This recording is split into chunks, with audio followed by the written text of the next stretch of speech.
Welcome to Divorce at Altitude, a podcast on Colorado family law. I'm Ryan Kalamaya.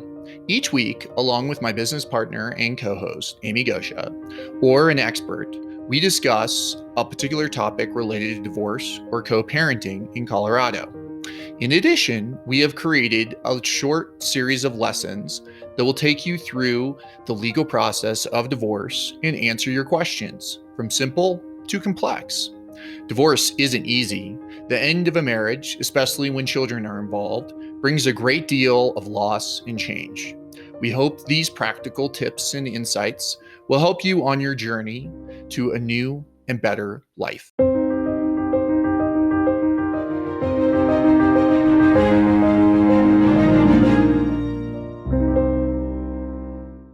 What are your options if you're looking at something less than even 60-40? Well, then you're getting into 70-30 and 80-20 territory.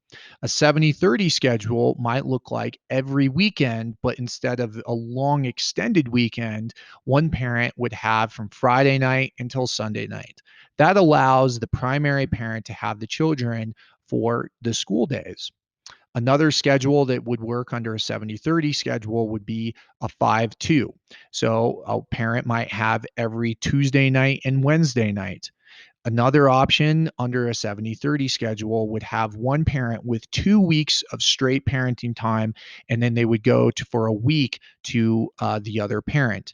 That frequently works when parents are traveling a fair amount, or where one parent is traveling, or there's a substantial amount of conflict between the parents where they can't go back and forth. So, for example, under a 5-2, those parents are going to be in contact every week, twice a week, because there's going to be exchanges. A parenting schedule that has 2 weeks on and then 1 week off allows for limited number of exchanges during the month, and the parent to get into a groove with a week of parenting time.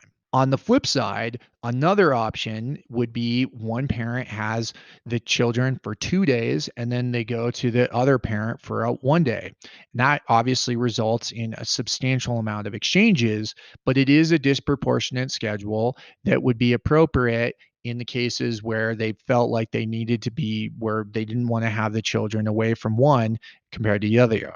Finally, if you're looking at an 80-20 split, you could be looking at something like an every other weekend from Friday night to Saturday, from Friday night to Sunday. You can, of course, bump that up if there's midweek parenting time. So, for example, the father gets every other weekend from Friday to Saturday, but then he gets every other weekend, or every other Wednesday, or every Wednesday, and you can follow. And there's different iterations on all of that.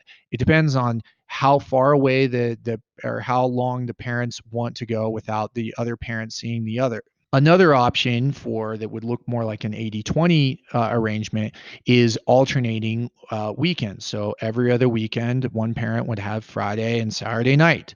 Of course, you could bump up the percentage if you looked at Friday and Saturday night, and then every other weekend, and then you had an alternating Wednesday to make sure that a parent didn't go for 2 weeks without seeing their children. Or you could have every Wednesday night, the children spend time with a parent, and then every other weekend with that same parent. You can follow my drift. The iterations and the different options are limitless. Now, deciding whether a 70-30 schedule works for you. There are many factors to consider. You want your schedule to help your children thrive and maintain a strong relationship with both parents. But 70-30 schedules work best when your child may need a consistent home base. The parents, you may not live very close to each other. So one parent might live in Denver and the other might live in Vail. A parent might have a very busy work schedule or travels frequently. Both parents want to be involved, but a 50-50 or even a 60-40 schedule is just not going to work for them. Finally, both parents agree that a 70-30 schedule is the one that they think is best for the children. And as I said before, that is usually because if you go into court and you are asking for a 70-30 split, there better be a compelling reason why one parent should not have the children as much as 30% of the time. But again, that may be by agreement, and that's usually when parenting schedules are going to work well to begin with. The biggest drawback And in some people's minds, the biggest benefit of the 70/30 schedule is that one parent has significantly more time with the child than the other parent. If a 70/30 schedule seems to be the best one for your child, but you want to have more balanced parenting time, you can use the holiday or summer break schedule to give more time to one parent. You could also add midweek or overnight visits with a parent who has less time to get them to more a balanced schedule. This will change the parenting time percentages and may help both parents feel more involved in caring for the child. The parent who has 30% or a disproportionately less parenting time. Now, one final note is that the parent who has 30% or less parenting time is going to need to make the extra effort to stay in touch with the child through phone calls, texting, video calls, emails, because that parent needs to maintain an important role in the child's life and maintain that bond. Another option under the 80/20 schedule would be that one parent would have the first, third, and fifth weekends of the month. And obviously, you can play around with the percentages depending on whether or not the parent has Friday, Saturday, and Sunday night.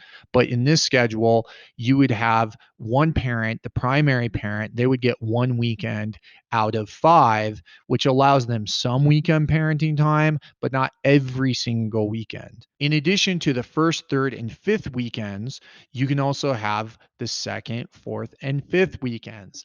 Again, you're looking at a disproportionate number of weekends for one parent, and then you giving them, the primary parent, one weekend out of five to have parenting time with the kids. A final option under the 80/20 schedule would be every third weekend, and that would have a long weekend, Friday, Saturday, and Sunday, but it would occur every 3 weeks or every 3 weekends for that parent. Now, let's talk about deciding if an 80/20 schedule works for you and your family.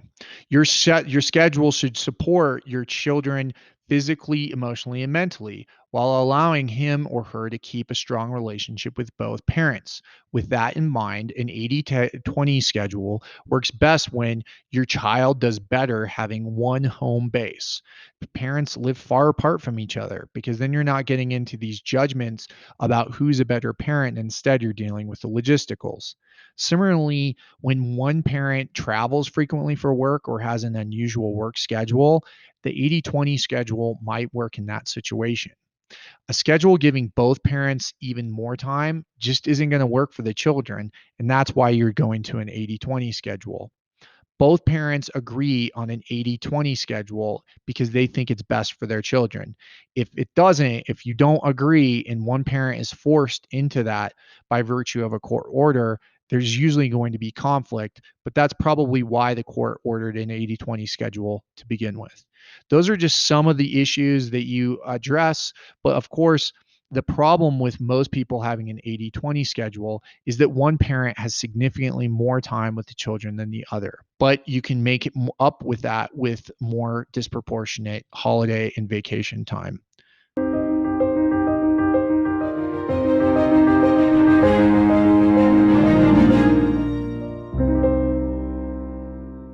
Thanks for listening or watching this short lesson on the Divorce at Altitude podcast. If you found this helpful, please leave a review or share with a friend. It does help for others that are going through or thinking about a divorce in Colorado. If you want to find out more information, please visit kalamaya.law or divorceataltitude.com, and that's KALAMAYA.law. Remember, this is educational information. It's not intended to be legal advice. Please consult with an attorney about the particulars of your case. We're happy to answer questions. Feel free to give us a call at 970 315 2365.